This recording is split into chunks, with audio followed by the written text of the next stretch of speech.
गले लोटांगन वंदीन चरण डोयानि पाहिन रूप तुझे प्रेमे अलिंगन अनंत पूजन भवे वाळिन मने नामा त्वमेव माता पिता त्वमेव त्वमेव बन्धु सखा त्वमेव त्वमेव विद्या द्रविणं त्वमेव त्वमेव सर्वं मम देव देव कायेन वाचा मनसेन्द्रियेर्वा बुद्ध्यात्मना वा प्रकृतिस्वभावा करोमि अद्यात् सकल परस्मै नारायणाय समर्पयामि अच्युतं केशवं राम नारायणं कृष्णदामोदरं वासुदेवं हरि श्रीधरं माधवं गोपिकावल्लभं गणनायकं रामचन्द्रं भजे हरे राम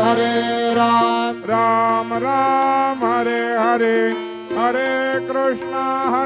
कृष्णा कृष्णा कृष्णा हरे हरे श्री